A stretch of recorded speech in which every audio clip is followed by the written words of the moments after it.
أما بعد فأعوذ بالله من الشيطان الرجيم بسم الله الرحمن الرحيم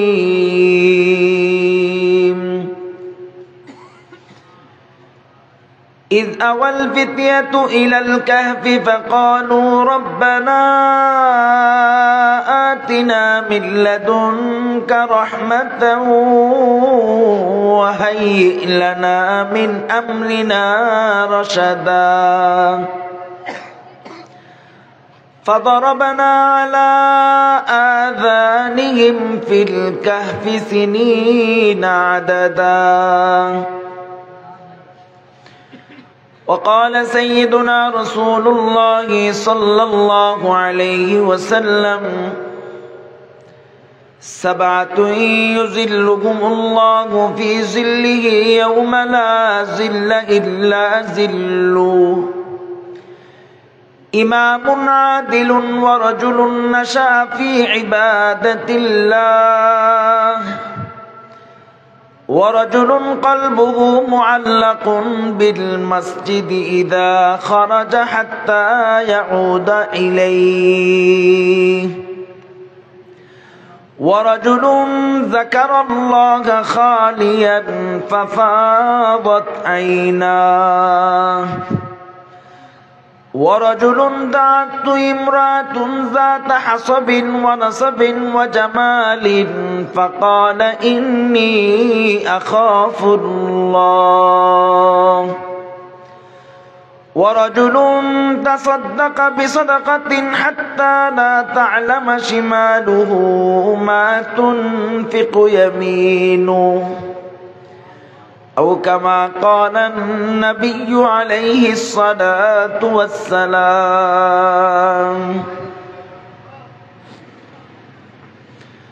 खुदा दर इंतज़ार हमद मानीस मोहम्मद चश्म बर्रा है फनानीस खुदा मदहा फरीने मुस्तफ़ा बस मोहम्मद हामिद हमदे खुदा बस मोहम्मद अज तुमी खाखम खुदारा खुदाया अज तुहुब्बे मुस्तफ़ारा खुदाया अज तु इश्क़े मुस्तफ़ारा।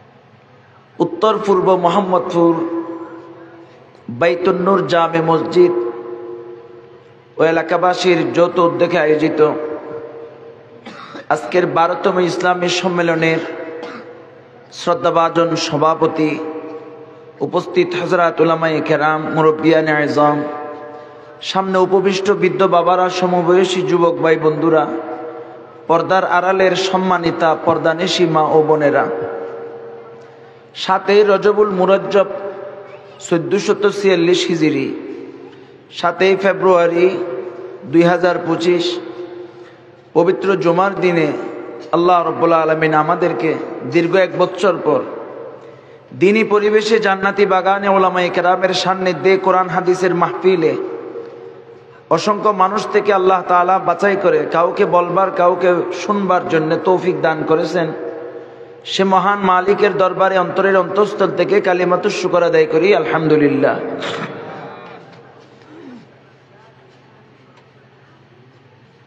দ্বীনি মাহফিল দ্বীনি আয়োজন, কিন্তু যুবকদের তেমন আনাগোনা এখানে দেখা যাচ্ছে না। অধিকাংশ বৃদ্ধ বাবারা এখানে উপস্থিত হয়েছেন, কিন্তু এই এলাকার যুব সমাজরা এই মাহফিল থেকে বিমুখ হয়ে দাঁড়িয়ে আছে। আমি আশা রাখব চতুর্পাশে যতটুক মাইকের আওয়াজ যায় এলাকার যুব সমাজরা জীবন যৌবন আল্লাহর দেওয়া নিয়ামত, আজকে বাহুবল মনোবল শক্তি আছে বিদায় নিজেকে নিজে বড় মনে করে দ্বীনি মাহফিলকে অগ্রাহ্য করে বুক ভুলিয়ে রাস্তার পাশে হাঁটছেন আর মনে করছেন বৃদ্ধ মুরব্বী যারা আছে এরা দুনিয়ার থেকে আগে চলে যাবে, আমরা একটু পরে যাব, এই আশা নিয়ে বসে আছেন। বোকার স্বর্গে বসবাস করছেন। বর্তমান সমস্ত বাতিল শক্তিরা কেউ বৃদ্ধ মুরব্বীদেরকে টার্গেট করে না। হিন্দু বলেন, খ্রিস্টান বলেন, ইহুদ বলেন, এনজিও সংস্থা বলেন, কাদিয়ানিরা বলেন, হিজবুত তাওহীদ বলেন, যত রকমের রাজনৈতিক দল বলেন, কেউ মুরব্বীদেরকে সদস্য বানায় না। সব বাতিল দল, দুনিয়ার যত বাতিল অপশক্তি আছে সবাই টার্গেট করে যুব সমাজকে। যে এলাকার যুব সমাজকে তারা ঘায়েল করতে পারে ওই এলাকা ঘায়েল করা খুবই সহজ। দেখেন না, জুলাই আগস্টের বিপ্লব, এই দেশের ছাত্র জনতা মাঠে নেমেছে। 16 বছরের ক্ষমতাধর শক্তিশালী সরকার পালাতে বাধ্য হয়েছে। ঠিক একইভাবে বাতিলরাও চিন্তা করে আমরা আমাদের যুবকদেরকে হাতিয়ে নিতে পারলে, এদেরকে ইসলাম থেকে দূরে সরাইতে পারলে এই সমাজগুলা নামে মুসলমান থাকলেও তলে তলে নাস্তিক জন্ম দিবে। এই জন্য এই যে টার্গেট, খেলার নামে, অ্যাক্টরের নামে, মডেলিং এর নামে, শিল্পকলার নামে, চারুকলার নামে, নৃত্যশিল্পের নামে, হাজারো সংস্কৃতির নামে এরা আমাদের যুবকদেরকে লেলিয়ে দিয়েছে। কলেজ মাঠে দেখবেন এমন কোনো দিন পাবেন না যেখানে টুর্নামেন্টের আয়োজন হয় না। ওই টুর্নামেন্টে কোনো বৃদ্ধ মুরব্বী বাবারা এখানে খেলে না। শত শত হাজার হাজার যুবকের মেধা শক্তি, পেশি শক্তি, মনোবল তার খেলার মাঠেই উড়িয়ে দিচ্ছে। একইভাবে দেখেন বাংলাদেশের যত স্টেডিয়াম আছে, যত ইউনিভার্সিটি আছে, বিশাল বিশাল খেলার মাঠ আছে। আগে চলতো দিনের খেলা, এখন রাত্রের খেলাও চলে। ওয়াজ মাহফিলের যেমন যেমন লাইটিং এর ব্যবস্থা, এখন খেলার জন্য লাইটিং এর ব্যবস্থা আছে। স্টেডিয়াম ছাড়াও হাটাজারির বাজারে, কলেজ মাঠেও এখন লাইটিং এর ব্যবস্থা করে নাইট টুর্নামেন্টের আয়োজন করে। আর আমাদের যুব সমাজ সে তার কবরের জগৎকে ভুলে গিয়ে, পরকালকে ভুলে গিয়ে সে মনে করছে এই খেলায় আসল জীবন, আর নিজের জীবন যৌবন ওই খেলার পিছনে ব্যয় করছে। কি শক্তি বলেন, কি টাকা বলেন, কি ব্যাডমিন্টন টুর্নামেন্ট, ফুটবল, ক্রিকেট, কোনটার পিছনে বলবেন? যুবকরা টাকা খরচ করতে চিন্তা করছে না।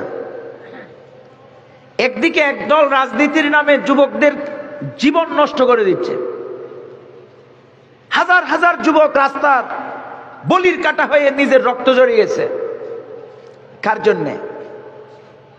আরেকদিকে হাজার হাজার যুবক খেলার মাঠে নিজের জীবন নষ্ট করছে। কার জন্যে?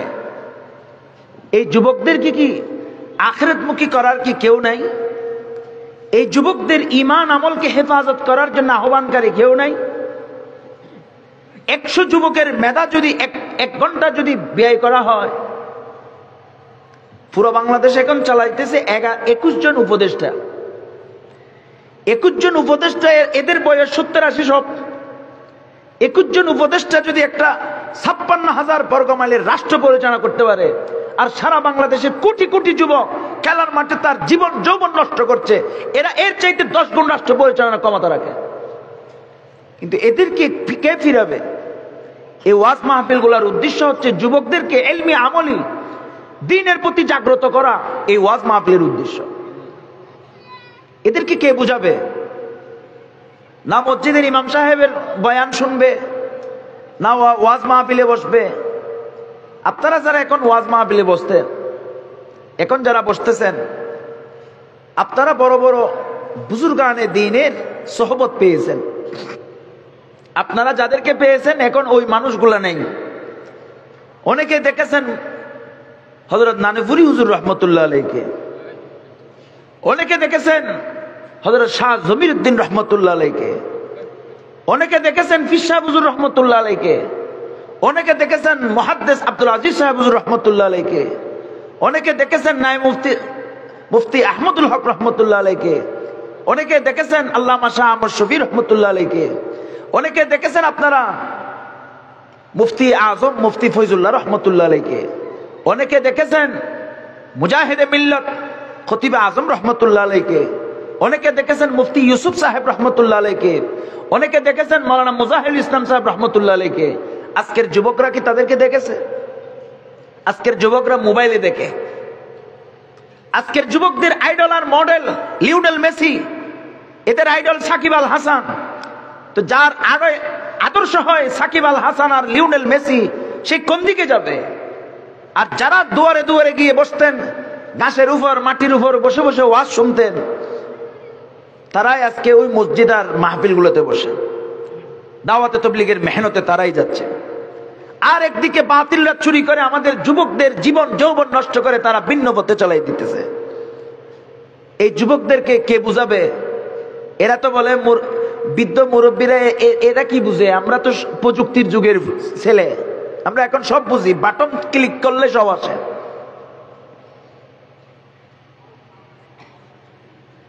আল্লাহ রসুল দুনিয়াতে আসার আগে এক বাদশা ছিল দিকিয়ানুস। বাদশা জালেম দিকিয়ানুস বাদশা জুলুমে ঈমান নিয়ে ইসলাম নিয়ে টিকে থাকা বড় কঠিন ছিল। ওই সময় বাদশা ফরমান জারি করেছে, আমার এই বিশাল সাম্রাজ্যে কেউ যদি আল্লাহর উপর বিশ্বাস রেখে চলে, তার মৃত্যুদণ্ড ছাড়া আর কোনো ব্যবস্থা নেই। বাদশা ঘোষণা দিলেন মৃত্যুদণ্ড হবে। তখন বাদশার আশেপাশের কিছু ইমানদার মজবুত ইমানের অধিকারী কিছু মানুষ ছিল। এরা কেউ বাদশার ভাতিজা, কেউ বাদশার ছেলে, কেউ বাদশার ভাই, আত্মীয় স্বজন। বাদশার নাম দিকিয়ানুস। ওই বাদশার সাথে বিরোধ করে এরা আল্লাহর উপর আস্থা বিশ্বাস রেখে সকালবেলা ফজরের নামাজের পর এরা পাহাড়ির পাদদেশে চলে গেলেন। এক একজন আস্তে আস্তে চলে যাইতেছেন। চলে গিয়ে সবাই এভাবে চলতেছিলেন। চলতে চলতে এক পর্যায়ে 4-5 জন মানুষ এক জায়গায় একত্রিত হইলেন। কোরআনের ভাষা আল্লাহ তাআলা বলছেন, وَيَقُولُونَ ثَلَاثَةٌ رَابِعُهُمْ كَلْبُهُمْ وَيَقُولُونَ خَمْسَةٌ سَادِسُهُمْ كَلْبُهُمْ رَجْمًا بِالْغَيْبِ وَيَقُولُونَ 7 وَثَامِنُهُمْ كَلْبُهُمْ قُل رَّبِّي أَعْلَمُ بِعِدَّتِهِم مَّا يَعْلَمُهُمْ إِلَّا قَلِيلٌ فَلَا تُمَارِ فِيهِمْ إِلَّا مِرَاءً ظَاهِرًا وَلَا تَسْتَفْتِ فِيهِمْ مِنْهُمْ أَحَدًا। একজন করতে করতে এরা 5 জন। কোরআনে বলেন এরা ছিলেন 4 জন, 5ম জন এদের কুকুর ছিল। আল্লাহ পাক আবার বলেন 5ম জন ছিল, 6ষ্ঠ জন কুকুর ছিল, 7ম জন ছিল, 8ম জন কুকুর ছিল। এরা যতজনই ছিল তাদের সাথে একটা কুকুর ছিল। পাহাড়ের পাদদেশে গিয়ে সবাই একত্রিত হয়ে বসলেন। বসার এই মুহূর্তে সবাই আলোচনা করতে লাগলেন, দুনিয়ার এই খেলতামাশার জীবন যদি চায় আমাদের বাদশাহী আমাদের হাতে থাকবে, কিন্তু আমরা এই দুনিয়ার বাদশাহী চাই না, আমরা আখিরাতের জান্নাতের বাদশাহী কামনা করি। এই জন্য সিংহাসন ছাড়তে চাইলেও রাজি, বাদশাকে ছাড়তে চাইলেও রাজি, আমাদের প্রধানমন্ত্রী উপদেষ্টার পদ ছাড়তে চাইলেও রাজি, কিন্তু আমরা সবাই জীবনের কোন মুহূর্তে ঈমান ছাড়তে রাজি নেই। এরা বলেন রাষ্ট্র ছাড়তে পারে, দেশান্তর হতে পারে, এই দেশ ছেড়ে অন্য দেশে চলে যাইতে পারে, কিন্তু ঈমান যেটা ঢুকাইছে আল্লাহর উপর বিশ্বাস, এটা ছাড়বো না। প্রত্যেকজন যুবক এভাবে বের হয়ে একতাবদ্ধ হলেন। আজকের যুবকরা রাষ্ট্রের সরকার গঠনের জন্য একতাবদ্ধ হয়, আর সেই আসহাবুল কাহফের মানুষগুলা একতাবদ্ধ হয়েছে ঈমানের উপর অবিচল থাকার জন্য। প্রত্যেকজন যুবক 4 জন, 5 জন, 6 জন, 7 জন, 8 জন সবাই একত্রিত হইলেন। আল্লাহর উপর আস্থা বিশ্বাস নিয়ে ঘরবাড়ি সব ছেড়ে দিলাম, রাষ্ট্রের সমস্ত সুযোগ সুবিধা বঞ্চিত হইলাম, অসুবিধা নাই, আমরা আল্লাহর দ্বীনের জন্য ঘর ছেড়ে বের হয়ে গেলাম। সবাই ঘর ছেড়ে বের হয়ে যাইতে যাইতে এক পর্যায়ে পাহাড়ের পাদদেশে একটা গুহার সামনে গেলেন। গুহার সামনে গিয়ে যখন রাত্রি বেলা হইল, সবাই বলেন তাহলে একটু বিশ্রাম নেই, বাইরে যদি দাঁড়াই থাকি রাষ্ট্রীয় ফরমান আমাদেরকে যেখানে পাবে সেখানে দ্বিখণ্ডিত করা হবে। প্রত্যেকজনে গুহার ভিতর আশ্রয় নিলেন। আর তাদের সাথে যে একটা কুকুর ছিল, কোরআনে বলেন ওয়াকালবুহুম কিতমির, কুকুরের নাম কিতমির। কুকুর নিকৃষ্ট প্রাণী, কিন্তু আসহাবুল কাহাফের ওই ইমানদারদের সাথে থাকার কারণে আল্লাহ ওই কুকুরের নামও কোরআনে উল্লেখ করে দিয়েছে। এই জন্য সারা দুনিয়া আমার সাথে না থাকুক, আল্লাহ যদি আমার সামনে থাকে, সারে দুনিয়া কো মুখালিফ, কুছ নেহি নুকসান है, गम नहीं है, डर नहीं है, जब खुदा रहमान है। সারা দুনিয়া বিরোধ, অসুবিধা কি?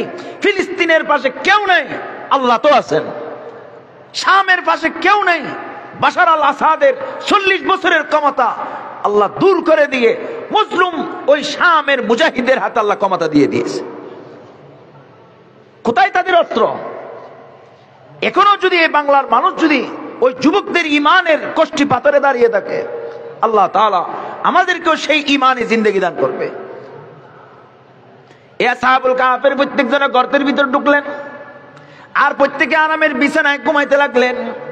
আল্লাহ পাক রব্বুল আলামিন চন্দ্র সূর্যকে আল্লাহ পাক তাদের বিরোধ করে দিয়েছেন। যেদিকে ঘুমাইলে তাদের গায়ের উপর সূর্যের আলো লাগে। আল্লাহ পাক কুরআনুল কারীমে এভাবে বলেছেন, এই সূর্য আমার বান্দাদের যেন সূর্যের তাপে যেন ঘুমের ডিস্টার্ব না হয়, সূর্য অন্যদিকে ঘুরে যাবে। আল্লাহ পাক রব্বুল আলামিন আল্লাহর জন্য যখন ওই আসহাবুল কাহফরা হয়ে গেলেন, আল্লাহ পাক ওই সূর্যকে তাদের বিরোধী করে দিলেন, সূর্যের আলো তাদের গায়ে নাই। আল্লাহ পাক এইভাবে ঘুমাইতে ঘুমাইতে ঘুমাইতে ঘুমাইতে এদেরকে এভাবে হেফাজত করেছেন। কোনো খানা নাই, কোনো পানি নাই, কোনো বালিশ নাই, কোনো বিছানা নাই, দুনিয়ার কোনো মানুষের সাথে তাদের সাথে যোগাযোগ নেই। আল্লাহ পাক তাদেরকে এভাবে রাখছেন। রাখতে রাখতে ওয়ালা বিসুফি কাফিহিম সালাসামিয়াতিন সিনিনা ওয়াজদাদু তিসআ।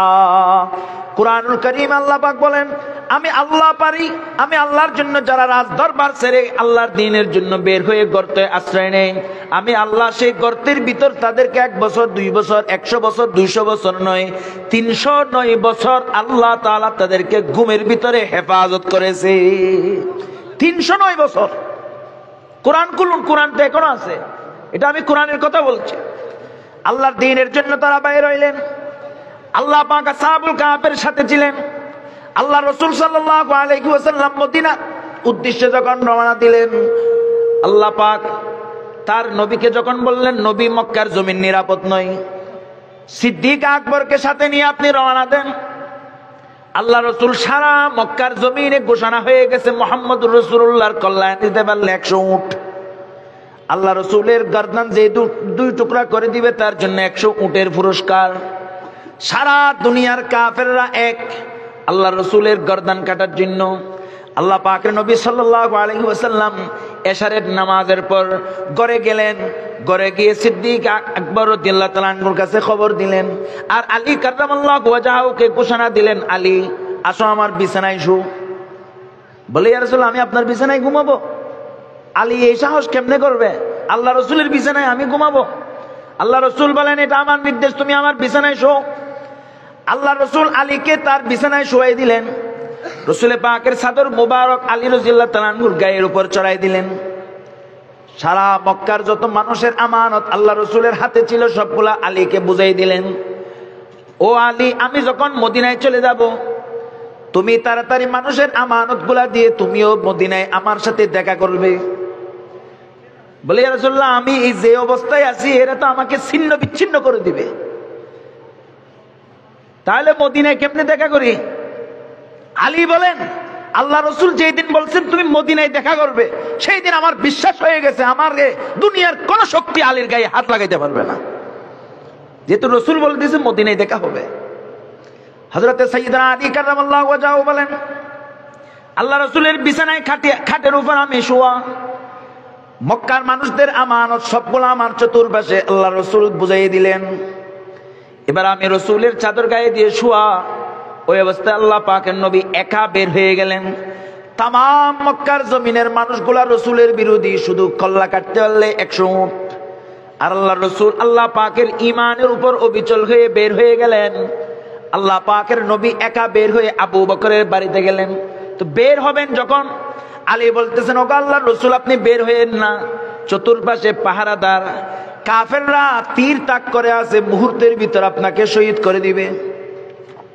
আল্লাহ পাকের নবীর উপর জিব্রাইল আয়াত নিয়ে আসেন, ওয়াজআলনা মিন বাইনি আইদিহিম সাদ্দা ওয়া মিন খালফিহিম সাদ্দা ফাগশাইনাহুম ফাহুম লা ইউবসিরুন ইন্না জাআলনা ফি আ'নাকিহিম আগলালা ফাহিয়া ইলাল আযকানি ফাহুম মুকমাহুন وجعلنا من بين أيديهم سدا ومن خلفهم سدا فأغشيناهم فهم لا يبصرون।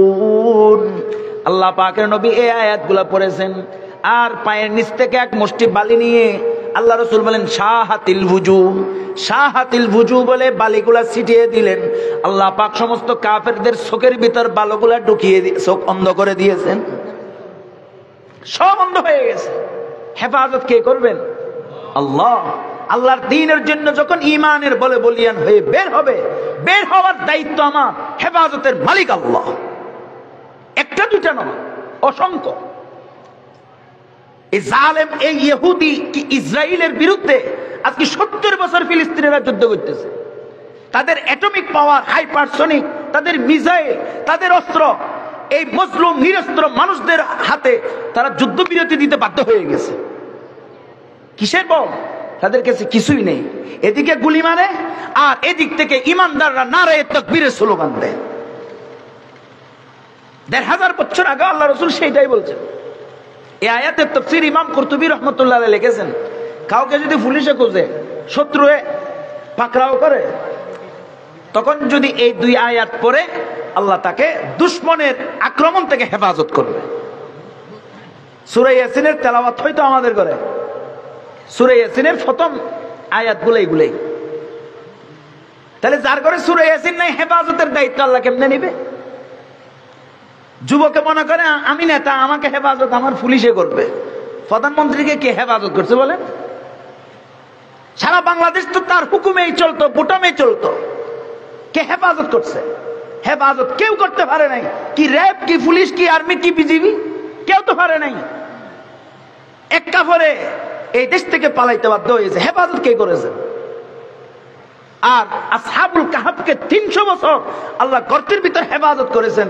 কোনো কাফর নাই, কিচ্ছু নাই, খানা নাই, পানি নাই, পুরো রাষ্ট্র তাদের বিরোধ, আল্লাহ তাদেরকে হেফাজত করছে।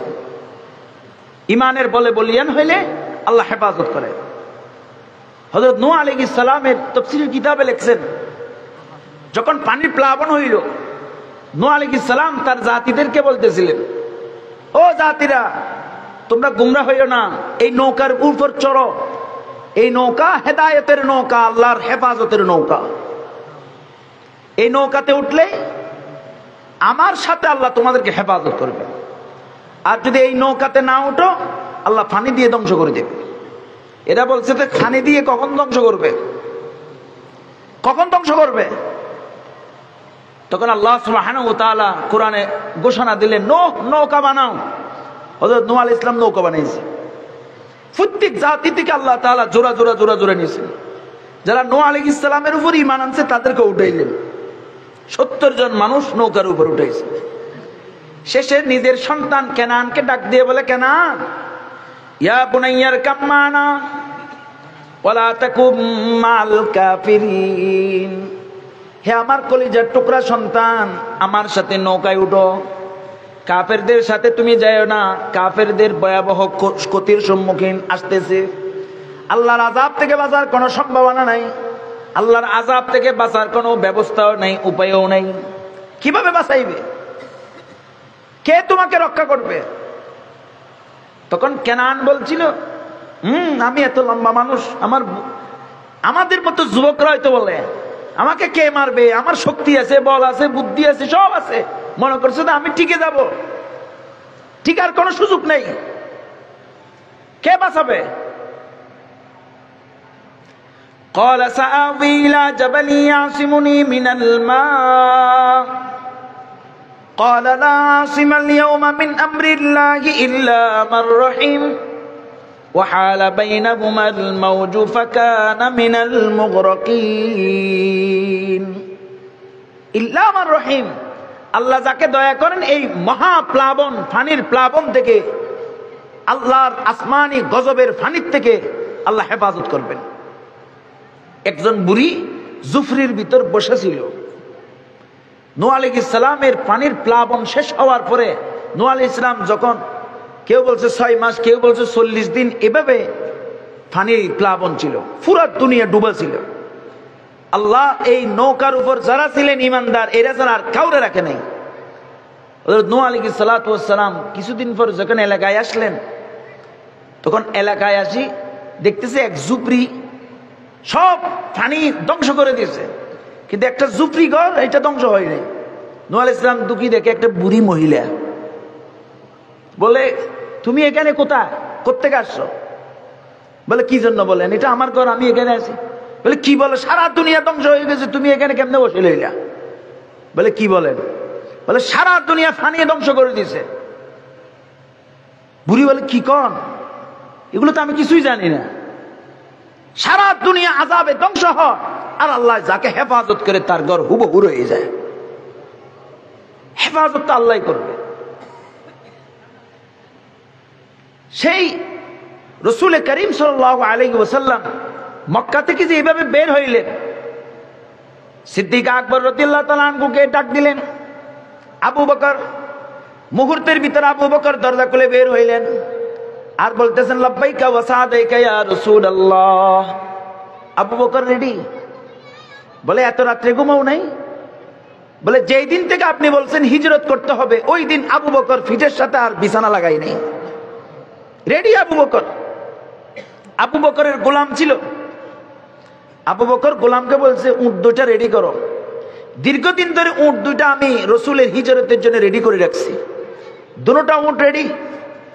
আবু বকর খাদেমকে বলে, আমার জন্য আর রসুলের জন্য 2 উট রেডি কর, আর রসুলের উটের লেগাম টানে টানে নিয়ে যাও। টানতে টানতে এক পর্যায়ে গারে সৌর, যেখানে আল্লাহ রসুল 3 দিন আত্মগোপন করেছিলেন, ওই পাহাড়ের নিচে গিয়ে থামলেন। আবু বকর আল্লাহ রসুলকে খাঁদে নিয়ে পাহাড়ের উপর উঠলেন।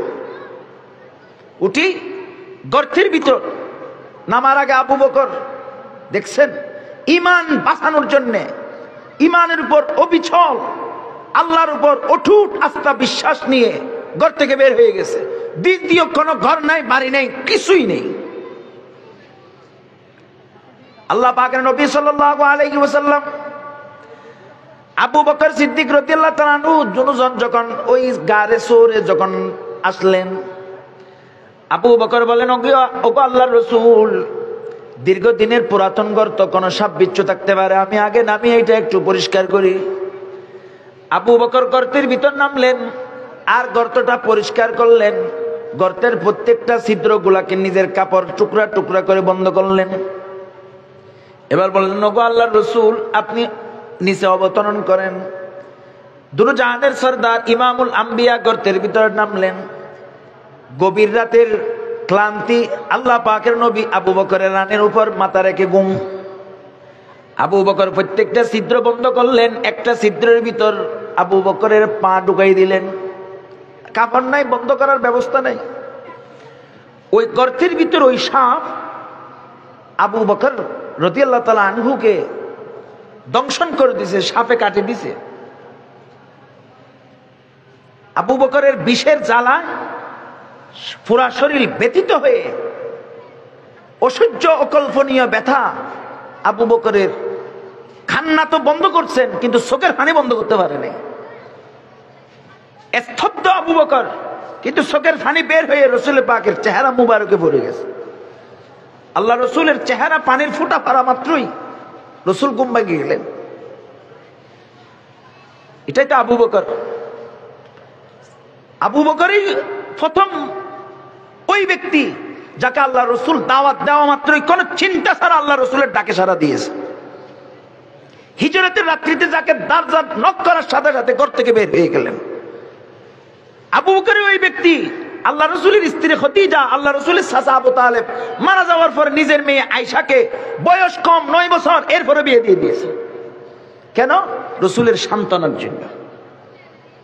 খাজায়ে আউয়াল কে আউয়াল ইয়ারে উস সানি ইসনাই ইজহুমা ফিল গারে উস সদর দিসিদ দিকে আকবর কুতুবে হক দরহামা চিজ আজহামা বুরদা সব। আবু বকরের মতো ব্যক্তি দুনিয়াতে আর নেই। আল্লাহ রসুল বলেন দুনিয়ার সব মানুষের ইহসান উপকার আমি দুনিয়াতে শোধ করে দিয়েছি, কিন্তু আবু বকরের ঋণ আমি শোধ করতে পারি নাই। কিয়ামতের মাঠে আল্লাহ থেকে নিয়ে আবু বকরের উপকার শোধ করে দিব। আবু বকর কিসের বলে বলিয়ান? যাদের জন্য জান্নাত রেডি, কিন্তু ইমানের বলে বলিয়ান হয়ে রসুলের পাশে ছিলেন। আমরাও যারা আজকে হাজারো দলে বিভক্ত, হাজারো পথ আর মতকে অনুসন্ধান করছি, যুবকরা, আমাদের যুবক ভাইয়েরা মনে করতেছি এই রাস্তায় গেলে আমার গদি, এই রাস্তায় গেলে আমার চেয়ার, এই রাস্তায় গেলে আমার পথ, এই রাস্তায় গেলে কোটি কোটি টাকা। কিন্তু আখিরাতের চিন্তা কে করে? আবু বকর কিসের চিন্তা করেছেন? আসহাবুল কাহাফের ওই 7 জন যুবক কিসের চিন্তা করেছেন? তারা নিজের রাজ্য ক্ষমতার সবকিছু ফেলে দিয়ে, পায়ের নিচে বিসর্জন দিয়ে গর্তের ভিতরে ঢুকিয়ে আল্লাহর কাছে দোয়া করছেন। ইজ আওয়াল ফিদিয়াতু ইলাল কাফি ফাকালু রব্বানা আতিনা মিন লাদুনকা রাহমা ওয়া হাইয়্যি লানা মিন আমরিনা রাশাদা। গর্তের ভিতরে এসে যুবকরা আল্লাহর কাছে বলছেন, আল্লাহ আমরা তো দিশাহারা, কোন দিকে যাব? পুরা রাষ্ট্র আমাদের বিরোধ, আমরা শুধু তোমাকে মানি, এটাই আমাদের অপরাধ। আজকে ফিলিস্তিনের মানুষের উপরে এই জুলুম, নির্যাতন, অত্যাচারের স্টিম রোলার চালাইতেছে, কি অপরাধ? এরা কেন আল্লাহকে মানে? এরা কেন রসুলের উপর ঈমান আনছে? এটাই তাদের অপরাধ। আজকে যদি ফিলিস্তিনের মানুষ খ্রিস্টান হইতে এই অত্যাচার তাদের উপর চলতো না, ইহুদি হইলে ওই অত্যাচার চলতো না, হিন্দু হইলে, বৌদ্ধ হইলে তাদের উপর ওই অত্যাচার চলতো না। দুনিয়ার সারা পৃথিবীতে কোনো বৌদ্ধের উপর আক্রমণ হয় না, কোনো খ্রিস্টানের উপর আক্রমণ হয় না, কোনো ইহুদির উপর আক্রমণ হয় না, কোনো হিন্দুর উপর আক্রমণ হয় না। বরঞ্চ আমাদের দেশে তো নিরাপদ আছে, আরো উল্টা এরা হিন্দুদের আক্রমণ করে বলে সাম্প্রদায়িক দাঙ্গা লাগানোর চেষ্টা করতেছে, উল্টা। আর হাজার হাজার নিরীহ মুসলিম মা বোন নির্যাতিত হইতেছে, অধিকার নষ্ট করতেছে। কি সাথের অপরাধ? তারা আল্লাহকে কেন মানে? এটাই অপরাধ। তোমরা কেন মুসলিম? এটাই তোমাদের অপরাধ। তোমরা লা ইলাহা ইল্লাল্লাহ মুহাম্মদ রাসূলুল্লাহ কেন পড়েছো? এটাই অপরাধ। তো অপরাধ এটাই যদি হয়, এর জন্য হাজারবার মরতে রাজি, তারপরও দুনিয়ার বিনিময়ে আখিরাত বিক্রি করতে রাজি নই। হাজারবার মরবো।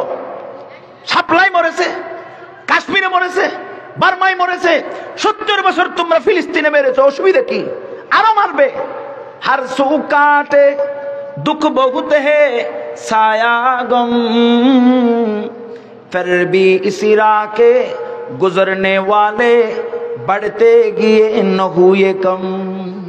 তারপরও মুসলমান তোমরা মারতেছো তো, সারা দুনিয়ায় চতুর্মুখী হামলা করে মুসলমান যেভাবে নিধনের চেষ্টা করতেছে, এরপরও তো মুসলিমের সংখ্যা কমাইতে পারো নাই। একদিকে তোমরা ফিলিস্তিনে মারতেছো, আল্লাহ তোমাদেরকে দেখাই দিয়েছে। তোমরা ফিলিস্তিনে আগুন জ্বালাও, ফিলিস্তিনের মসজিদ আকসা ধ্বংসের পায়তারা চালাও, ফিলিস্তিনের প্রতিটি বাড়িকে আগুন দিয়ে শেষ করে দাও। আর আল্লাহ বলেন তোদের ক্যালিফোর্নিয়ার অঙ্গরাজ্য লস অ্যাঞ্জেলেস শহর, আমেরিকার দ্বিতীয় সিটি কুদরতি আগুন দিয়ে ধ্বংস করে দিব। তোরা তোদের অস্ত্রের আগুন দিয়ে ধ্বংস করো, আর আল্লাহ কুদরতি আগুন দিয়ে ধ্বংস করবে। আগুনের কোনো ফায়ার সার্ভিস এসে আগুন নিভাতে পারে না। তখন তারা বলে আগুন তো বন্ধ হয় না, আমেরিকার 70,000 দমকল বাহিনী আগুন বন্ধ করতে পারে না। তখন তারা বলে মুসলমানদের মুয়াজ্জিনদেরকে দিয়ে আজান দেও। তখন ক্যালিফোর্নিয়ার মুয়াজ্জিনরা মুসলমানরা আজান দেয়, এমনি বুঝে আসে না। ঠেকাই ফেললে তখন বলো রামবাদ দিয়ে, তখন বলো রপ রপ। এটা ফেরাউনও বলেছিল, ঠেকাই ফেললে সবাই বলে রপ রপ। আল্লাহ কোরআনে বলছেন ওয়াইদা গাশিয়াহুম মাউজুন কাযুলালি দাউল্লাহ মুখলিসিনা লাহুদ্দিন ফালাম্মা নাজ্জাহুম ইলাল বাররি ইযা হুম ইউশরিকুন। জালেমরা যখন সমুদ্রে যায়, সমুদ্র যখন ডুবে যায়, তখন বলে সনম সনম সনম সনম সনম সনম রাম রাম রাম, একটু বাঁচান। উপায় নেই, বলে যে এই রাম বলে রামে কি বাঁচাইতে পারে? তোদের সনমে কি বাঁচাইতে পারে? বাঁচানোর মালিক তো আল্লাহ। আল্লাহই তো বাঁচাবেন। তারপর শেষে বলে যে আল্লাহ তুমি বাঁচাও। ফেরাউনও রাত্রে রাজ সিংহাসন পরিচালনা করত, আর গভীর রাত্রে গিয়ে আল্লাহর কাছে দৌড়তো। একদিন অন্ধকারে আল্লাহর কাছে দৌড়তেছে পাহাড়ে। মুসা আলাইহিস সালাম নবুয়ত পাইছেন পাহাড়ে। আল্লাহ নিজে বলছেন লাআল্লি আতিকুম মিনহা বিকবাসিন আও আজিদু আলান নারি হুদা ফালাম্মা আতাহা নুদিয়া ইয়া মুসা ইন্নী আনা রাব্বুকা ফাখলা'ন আলাইকা ইন্নাকা বিল ওয়াদিল মুকদ্দাসি তুয়া। আল্লাহ রাব্বুল আলামিন মুসা আলাইহিস সালাতু ওয়াস সালামকে সেই তুর পাহাড়ে নবুয়তি দান করেছেন। আর ফেরাউনও তো সে আল্লাহকে খোঁজার জন্য পাহাড়ে পাহাড়ে ছুটতেন। একদিন ফেরাউন দৌড়তেছে, আর আল্লাহ রাব্বুল আলামিন জিব্রাইলকে পাঠাইছেন, বলে যাও জিব্রাইল ফেরাউনের কাছে। ফেরাউন দৌড়তেছে, সব গুম। জিব্রাইল আলাইহিস সালাম মানুষের শব্দবেশ ধারণ করে এসে বলে, ও ভাই বাদশা সাহেব কোথায় যান? বলে আমি বাদশা সাহেব কোথায় যান এটা তোমার কি দরকার? তুমি কি জন্য আসছো? বলে আমি একটা বিচারের জন্য আসছি। বলে এত রাত্রে তুমি কি বিচার? বিচার তো সিংহাসনে রাজ দরবারে, এখানে কি বিচার? পথের মধ্যে গভীর রাত্রে কি বিচার? এটাতে জিব্রাইল তো ফেরাউন জানে না। তখন বলে আচ্ছা কি বিচার তাড়াতাড়ি বল। তখন জিব্রাইল বলে জাহাপনা, কোন মানুষ আমার একটা গোলাম, তারে আমি সব সুবিধা দিই, তার সাথে আমার সাথে যা চুক্তি হয়েছে আমি সব দিই, কিন্তু সেই যে আমার ডিউটি করে না, তার শাস্তি কি হইতে পারে? তখন ফেরাউনে বলে তার মুখে খাদা ডুবিয়ে দে, মাটি ডুবিয়ে দে। বলে এই বিচার তো আমি বললে আমার গোলামে মানবে না, তো একটু লিখে দেন, ফরমান লিখে দেন। কাগজ দিছে, ওই কাগজের ভিতরে ফেরাউনে তাড়াতাড়ি ফেরাউন আদেশ জারি করা হইল, তার মুখে খাদা ডুবাই দে। তো বলে ঠিক আছে জাহাপনা, বিচার পাইলাম, এটা হেফাজতে রেখে দিলাম। তো আপনি কই যান? বলে আমি একটু পাহাড়ে যাইতেছি। কি জন্য যান? একটু আমাকে বলেন না, আমি কাউরে বলবো না, গোপন কথা বলেন না। আপনি এত রাত্রে সিংহাসন সারি পাহাড়ে যান কেন? বলে পাহাড়ে যাইতেছি, তাম দুনিয়ার মানুষ ফেরাউনকে জানে খোদা, আমি তাম দুনিয়ার রাজত্ব করি, তাম দুনিয়ার মানুষ, মিশরের মানুষরা আমাকে খোদা কাছে যায় না। এই জন্য ফিলিস্তিনরা সব সময় বলে ইয়া আল্লাহ, আর আমরা বলি ও অমুক নেতা তমুক নেতা, অমুকের কাছে তমুকের কাছে। ভাগ্য আল্লাহ রাসূল রক্তের নজরানা আমাদের মুহাম্মদ পর্যন্ত ইসলাম এসেছে, না হলে কিসের উপর? কিছুকে পরোয়া করে নাই। তো ফেরাউন যখন মুসা আলাইহিস সালাতু ওয়াস সালাম অনেক দিন পর যখন মুসা আলাইহিস সালামের বিরুদ্ধে ফেরাউন দৌড়াইতেছিলেন, আল্লাহ মুসাকে বলেন ওয়ালকি মা ফি ইয়ামিনিকা তালকাফ মা সানাউ, মুসা তোমার ডান হাতে যেটা আছে এটাকে তুমি মারো। ফাতরিব বিআসাকাল বাহর, তুমি তোমার লাঠি দিয়ে তুমি সমুদ্রে আঘাত করো। মুসা আলাইহিস সালাতু ওয়াস সালাম লাঠি দিয়ে আঘাত করলেন, আল্লাহ পাক 12টা রাস্তা করে দিলেন। আল্লাহ পাক ওই 12 রাস্তা দিয়ে বনি ইসরাইলের 12 গোত্রকে সমুদ্রে পার করাই দিলেন।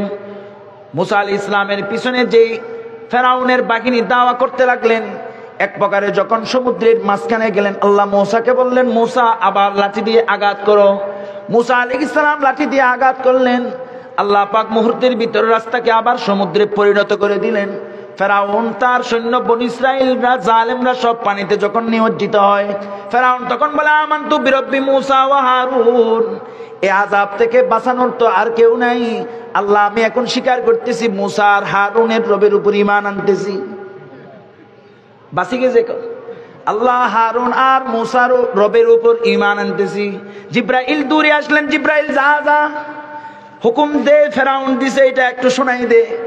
এবার ফেরাউনের কাছে জিব্রাইল আসি বলেন ও জাহাপানা, এই নির্দেশটা কার? যে মালিকের গোলামি করে না কিন্তু সুবিধা ভোগ করে, তার শাস্তি কি? বলে খাদা। আল্লাহ পাক রব্বুল আলামিন জিব্রাইলকে বলেন ওই বাহারে কুলজুমের খাদা এবার ফেরাউনের মুখে ঢুকে দে। কালিমার মুখে নসিব হয় নাই, ঠেকাই ফেললে সবাই বলে। এই জন্য ঠেকাই ফেলার আগে আল্লাহকে চিনতে হবে। এই জন্য হাদিসে আছে যখন মানুষের গরগরা, আমাদের দেশে বলে সকারাত, গরগরি উল্টা নিঃশ্বাস, তখন পানিও ঢুকে না। এ তো পানির মতো স্বচ্ছ জিনিস যেটা কখনো আটকায় না, কিন্তু ওই সময় মানুষের শেষ মুহূর্তে এক চামচ পানিও তার কণ্ঠনালীতে ঢুকে না। এরকম অবস্থা হয় না? তখন পানিও তো দিলেন এক চামচ, কিন্তু ওই বেচারা এত সুঠাম দেহের অধিকারী, এক চামচ পানি মুখের ভিতরে নেওয়ার শক্তি নেই। কে করে দিছে এই কুজো? কিসের বাহাদুরি, কিসের বল, কিসের শক্তি, কিসের বুদ্ধি, কিসের আইডিওলজি? কোন যুক্তি বুদ্ধি কিছুই চলে না। এক চামচ পানি খাওয়ার শক্তি আল্লাহ তাকে নিয়ে দেয়। এই জন্য হাদিসে বলে ওই সময় জান্নাত জাহান্নাম তার চোখের সামনে। আল্লাহ জান্নাতকে তার সামনে দেয়, জাহান্নামকে তার চোখের সামনে দেয়। তখন সে যদি বলে আল্লাহ, এখন বলে লা ইলাহা ইল্লাল্লাহ মুহাম্মাদুর রাসূলুল্লাহ, যা আমার একখানি জমি ওই মসজিদের জন্য দিয়ে দিলাম, একখানি জমি হাটাদারি মাদ্রাসার জন্য দিয়ে দিলাম, আমার ছেলে মেয়েদেরকে আমি সবগুলা দিয়ে দিলাম, কোনো সম্পদের দরকার নাই, সব তোরা ভাগ করে নিয়ে নে। আল্লাহ পাকের নবী বলেন ওই সময় কোনো কথা, কোনো দাওয়াত, কোনো দান খয়রাত আল্লাহর দরবারে পৌঁছে না, এমনকি তওবা করলে তওবা পৌঁছে না। তিরমিজি শরীফের হাদিস, ক্বালা রাসূলুল্লাহ সাল্লাল্লাহু আলাইহি ওয়াসাল্লাম ইন্নাল্লাহা লা ইয়াকবালু তাওবাতাল আবদি মা লাম ইউগরগির। আল্লাহ তাআলা বান্দার তওবা কবুল করে না যে সময় তার গরগরি আরম্ভ হয়, সাকরাতুল মউত আরম্ভ হয়। যেহেতু ওই সময় সে জান্নাত জাহান্নাম তার চোখের সামনে দেখে, চোখে দেখি বিশ্বাসের নাম ঈমান নয়, না দেখি বিশ্বাসের নাম পুলসিরাত পার হইবে এভাবে দাঁড়ালো, না হইলে কাটি কাটি জাহান্নামে পড়বে। মিজানের পাল্লায় আমলনামার হিসাব নিকাশ হবে। এই সবগুলা দেখি নাই, কিন্তু না দেখি বলি আল্লাহ সবগুলা সত্য।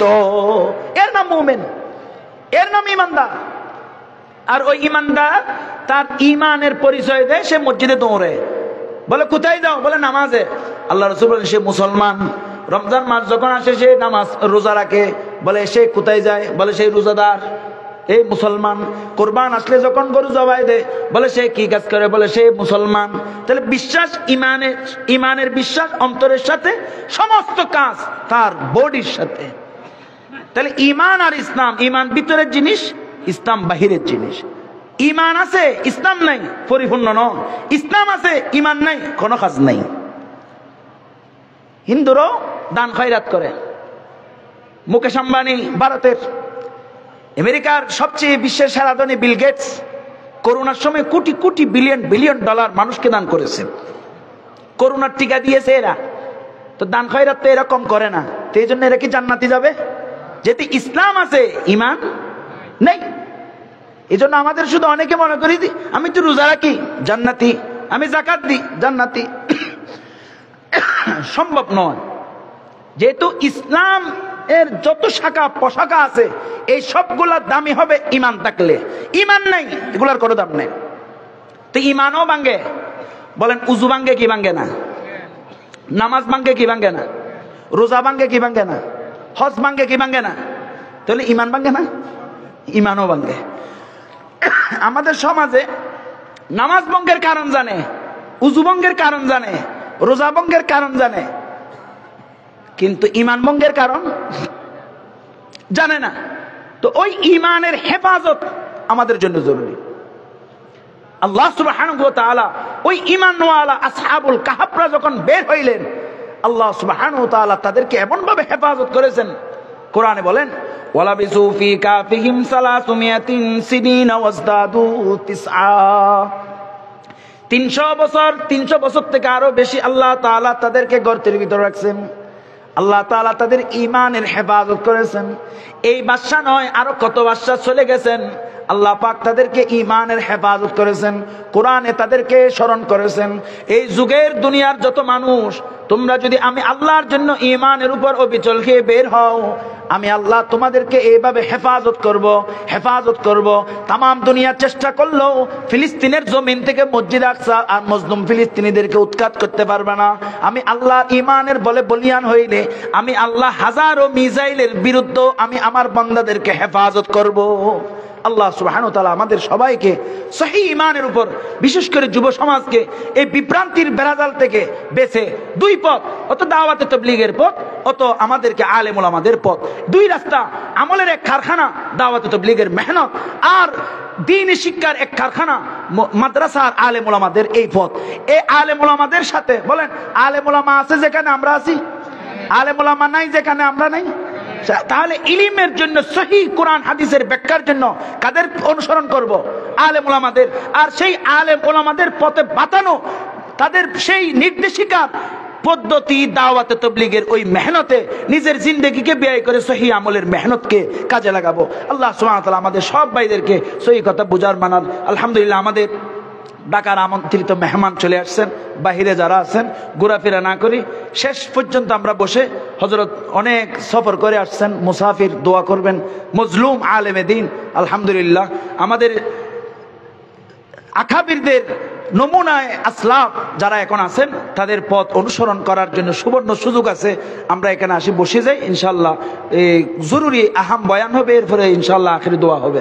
সবাই বসে যাই।